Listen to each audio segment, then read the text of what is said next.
आगरा के गौरव YouTube channel के तहत आज हम आपकी मुलाकात करा रहे हैं आगरा के जाने माने साहित्यकार डॉक्टर राजन मिलन जी से। आज हम उनकी सारी साहित्य की यात्रा जो अब तक उनकी रही है उसके बारे में हम उनसे रूबरू हो रहे हैं और उन्हीं की कहानी जानेंगे। आपका साहित्य के क्षेत्र में कब रुझान कैसे और कब हुआ? जी, मैं 70 वर्ष से साहित्यिक सेवाओं में साधनारत हूँ और मैंने शायद 16-17 वर्ष की उम्र में ही कविता लिखना शुरू कर दिया। आप साहित्य की कौन कौन सी विधाओं में लिखते हैं और अब तक जो भी आपकी साहित्यिक यात्रा रही है उसमें क्या आपकी पब्लिकेशन वगैरह रहे हैं, उसके बारे में आप विस्तार से बताएं। दरअसल मुझे कविता से ज़्यादा प्रेम था, शुरुआत भी मेरी वहाँ से हुई, लेकिन मेरे अंदर से एक जुनून सवार था कि साहित्य की जितनी अन्य विधाएं होती हैं उसमें मैं क्या लिख सकता हूँ या नहीं। तो मैंने कोशिश की और देखिए मैंने साहित्य की हर एक विधा को अपनाया, चाहे वो हास्य व्यंग हो, चाहे वो कहानियाँ हों, चाहे उपन्यास हों, चाहे खंड काव्य हों और महाकाव्य हो। इस पर मैंने लिखा है, रिपोर्टाजें लिखी हैं, इंटरव्यूज लिए हैं, पत्रिका 6 वर्ष तक कभी निकाली थी एक साहित्य संगम के माध्यम से अपना दोनों संस्थाएं थी, जिसका एक का समानांतर संस्था का तो मैं अध्यक्ष हूँ, संस्थापक हूँ, और एक संस्था थी साहित्य संगीत संगम, उसका मैं चेयरमैन रहा और वो दोनों संस्थाएं अभी तक अपना काम कर रही हैं। मैं समझता हूँ कि आगरा के इस क्षेत्र में मैंने जो साहित्यिक योगदान दिया है वो अपने, अगर उसे आप आत्मश्लाघा नहीं समझें तो मैं ये कहूँगा कि विशेष महत्वपूर्ण था। कई प्रतिभाएं जो उदीयमान थी या उनके अंदर अपना एक अपना जुनून था, कुछ करना चाहती थी, मैंने उनको प्रोत्साहित किया और उनको अपनी पत्रिकाओं के माध्यम से अपनी एक क्षमता थी उसके हिसाब से मैंने उनको आगे बढ़ाने का पूरा प्रयास किया। आपकी कौन कौन सी पत्रिकाएं हैं जो इस समय निकल रही हैं आगरा से?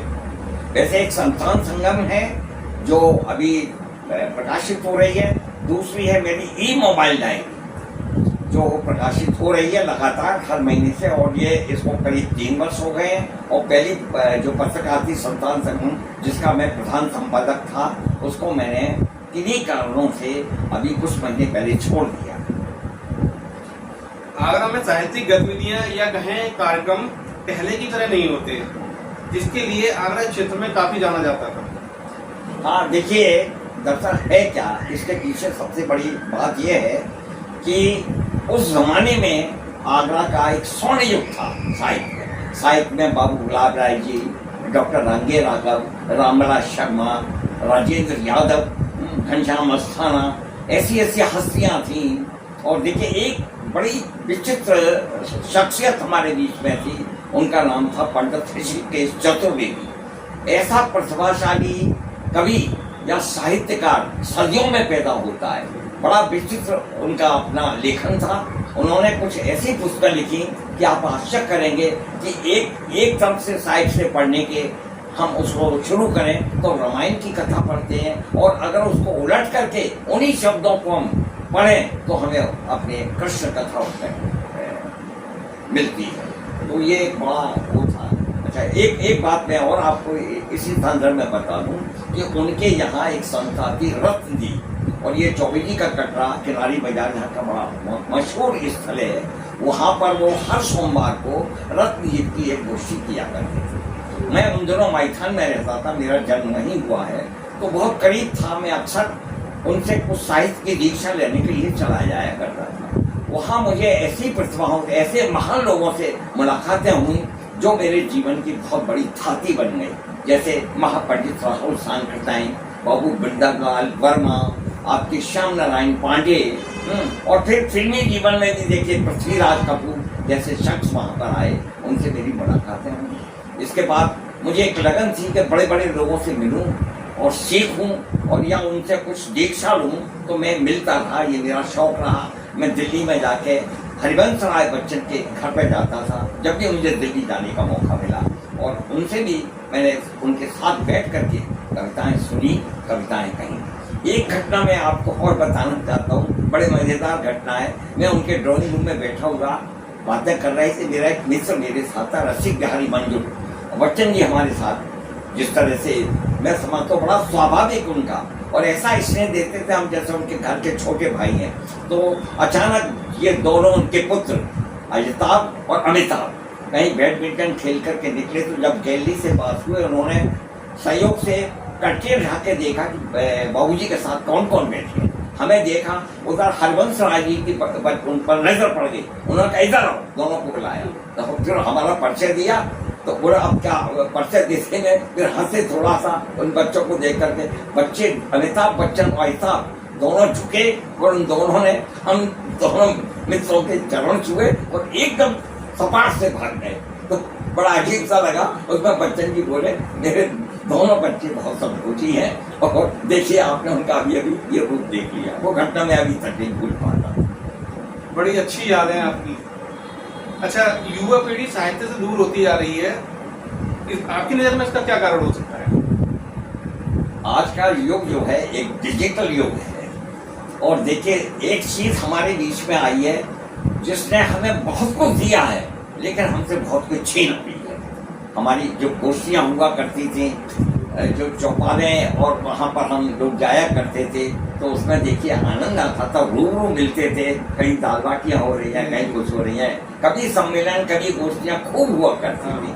लेकिन आज आप ये समझिएगा कि आज इस मोबाइल ने उस एक जो संसार हमारा था उसको छीन लिया हमसे। हालांकि इसने बहुत कुछ दिया है, इसने पूरे विश्व को एक गांव बना दिया है। आप यहाँ बैठे बैठे अमेरिका के अभी अभी बात कर सकते हैं, वहाँ के हालचाल पूछ सकते हैं, बहुत बड़ी बात है। उनके दृश्य देख सकते हैं। लेकिन इतना जरूर है कि एक जो आपसी संबंध थे, या जो एक दूसरे से मिलने का मजा था, जो आनंद था, वो हमसे छिन गया है। ये तो महसूस होता है। तो युवा पीढ़ी हमारी जो है इस युग में आई है, तो उनका ध्येय क्या है कि भाई जितना आसानी से मिल जाए उसको पढ़िए। हम वो अगर देखिए इसमें एक गूगल गुरु होता है, वो कुछ बता देता है तो वो ये समझते हैं उन्होंने बहुत बड़ा ज्ञान प्राप्त कर लिया। तो उनके मन के अंदर ये भी आ गया, अरे भाई इधर उधर जाकर के क्या होगा, घर बैठे ही अपना गूगल गुरु से अपना सीखते रहे। तो एक कारण है। अच्छा, दूसरा कारण और भी है साहब, मैं खास तौर से इसके लिए सिनेमा को दोस्त हूँ। फिल्म वालों ने कुछ अपने व्यवसाय को बढ़ाने के लिए कुछ ऐसे पैंतरे रखे जिससे कि जो समाज आकर्षित हो, और उसके अंदर पाश्चात्य जो दुर्गुण है वो हमारे बीच अंकुश किए जाए। इसलिए मुझे उनसे भी एक मन में बड़ा खेद होता है। बहुत सी ऐसी फिल्में हैं, मैं ये भी कहूँगा बहुत अच्छी फिल्में भी आई हैं जो हमें बड़ी सीख देते हैं, लेकिन कितना 1% 2% आप ये देखेंगे, ये हाल। सही। पहले और आजकल के होने वाले कवि सम्मेलनों में आप क्या अंतर देखते हैं? बहुत अंतर है साहब, और इतना बड़ा अंतर है कि आप ये समझिए जितना जमीन और आसमान में है। देखिए वो जमाना था जब महापंडित महाकवि निराला, हरिवंश राय बच्चन, रमानाथ अवस्थी, दिनकर जी, ये जब मंच पर आते थे तो श्रोताओं की भीड़ लग जाती थी। घंटों घंटों लोग सुनते थे, फरमाइशें होती थी। लेकिन क्या था, शुद्ध साहित्यिक वातावरण था, प्रेरणाप्रद था, लोगों को बहुत कुछ ज्ञानार्जन करता था। और आज का केवल एक मैं समझता हूँ कि प्रोफेशनल हो गया है, और प्रोफेशनल के साथ जो साहित्य है उसकी मौत हो गई है। अब केवल आपको चुटकुले और ये आपके बड़े टूटे फूटे व्यंग और दूसरों के लिए हुए व्यंग अपने अपने माध्यम से वो पेश करते हैं और उसमें वाह लूटते हैं। तो मैं ये समझता हूँ ये हमारे साइंस का बहुत बड़ा दुर्भाग्य है कि आज हम इस स्थिति में आ गए।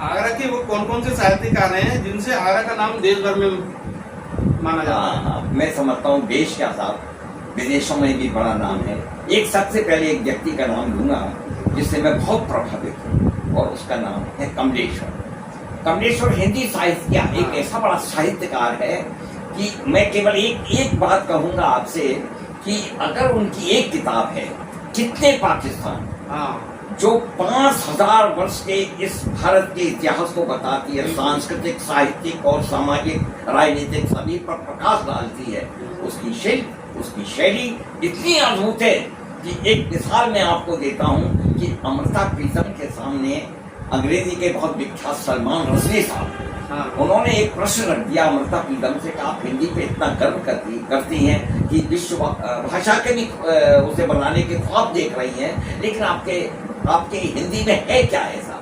तो अमृता प्रीतम पहले तो हंसी, बोले देखिए आप अंग्रेजी के राइटर हैं, आपको हिंदी के साहित्य के बारे में कुछ नहीं पता है।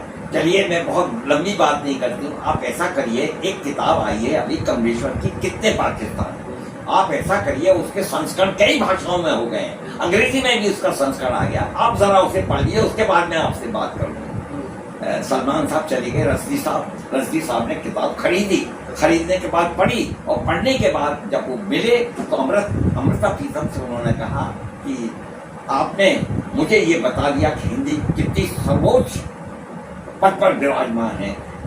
मैंने तमाम उपन्यास लिखे हैं, पढ़े हैं, अंग्रेजी और दूसरी भाषाओं के अनुवाद पढ़े हैं, लेकिन इसके अनुवाद को पढ़ करके मुझे ऐसा महसूस हो रहा है क्या हिंदी इतनी उच्च कोटि की शैली और शिल्प के माध्यम से इतना बड़ा काम कर सकती है। मुझे बड़ा गर्व है कमलेश्वर पर।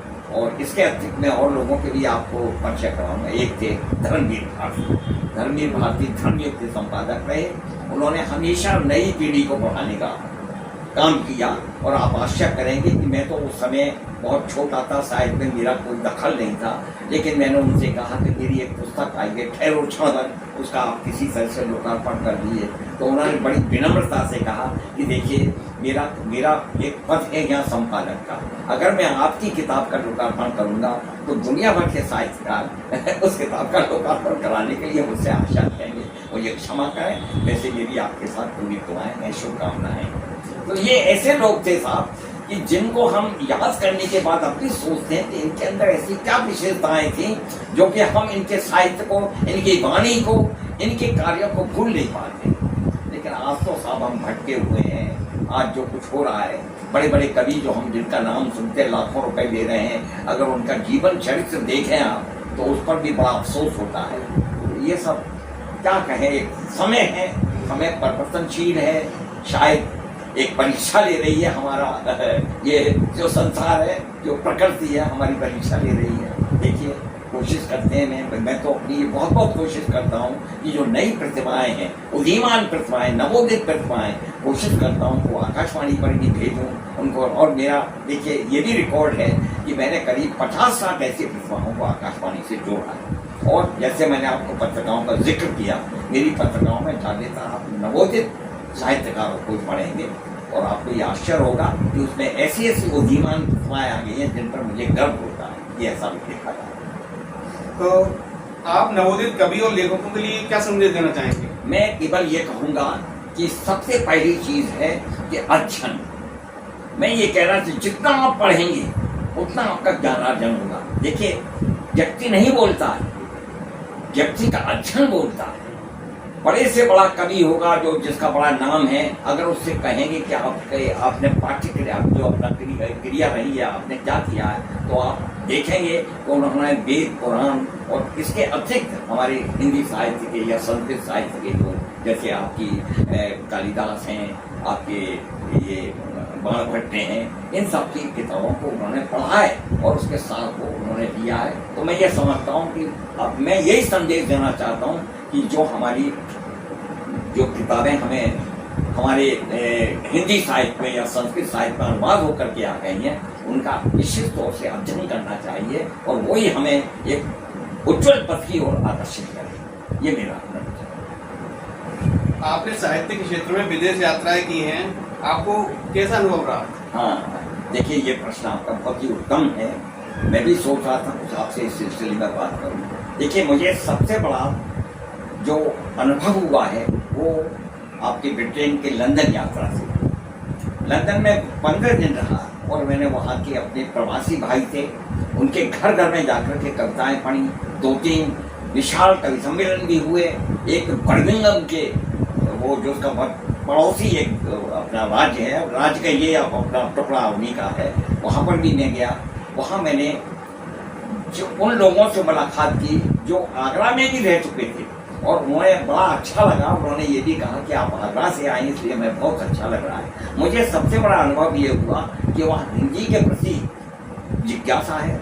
वहाँ के एक रूपट साहब थे, स्टेज रूपट करके नाम था उनका, थे तो अभी आपके अंग्रेज, लेकिन उनका हिंदी पर बड़ा ज्ञान था। उन्होंने मुझसे कई प्रश्न पूछे, मैंने उनको उत्तर दिया। सौभाग्य की बात यह थी कि कमलेश्वर भी हमारे साथ थे, और वहीं पर मेरी गहरी दोस्ती उनसे हुई।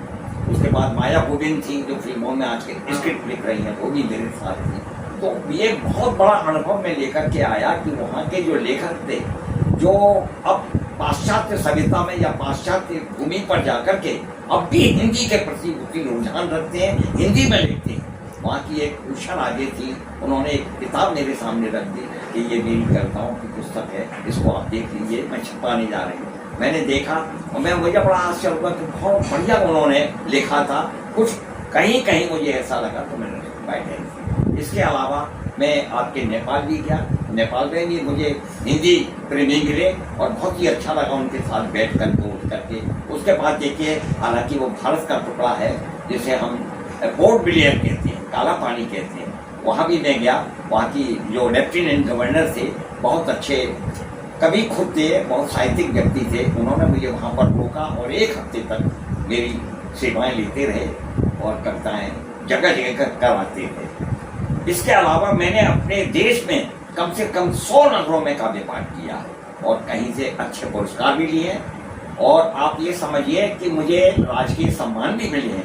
एक पुस्तक मैंने लिखी, मेरी इस समय 36 पुस्तकें छप चुकी हैं विविध विधाओं में। एक पुस्तक है मेरी जो भारत सरकार ने छापी, पब्लिकेशन डिवीजन ऑफ इंडिया ने छापी। वो किताब मेरा जब उनसे कांटेक्ट हुआ तो उस किताब का तय हुआ कि 100 रुपए में 15 आपके 85 हम लेंगे। यानी गवर्नमेंट का ये था कि 85 रुपए वो रॉयल्टी में मुझे 15% देंगे। मुझे आप आश्चर्य करेंगे, उस किताब ने अब तक 1,39,000 रुपया रॉयल्टी का दे दिया। तो ये मैं समझता हूँ कि मेरा बहुत बड़ा सौभाग्य है कि ये किताब इस माध्यम से भी मैंने। हमारा भी बड़ा सौभाग्य है कि आज हमें आपसे बात करने का मौका मिला। धन्यवाद। बहुत बहुत मैं खुद कृतज्ञ हुआ हूँ कि आप मेरे आवास पर आए और आपने, आजकल तो आप ये समझते बड़ा आपाधापी का जमाना है, किसको फुर्सत है, लेकिन आप आए, आपने तकलीफ की और मुझसे बातचीत की। मैं आपके प्रति हार्दिक धन्यवाद व्यक्त करता हूँ। धन्यवाद।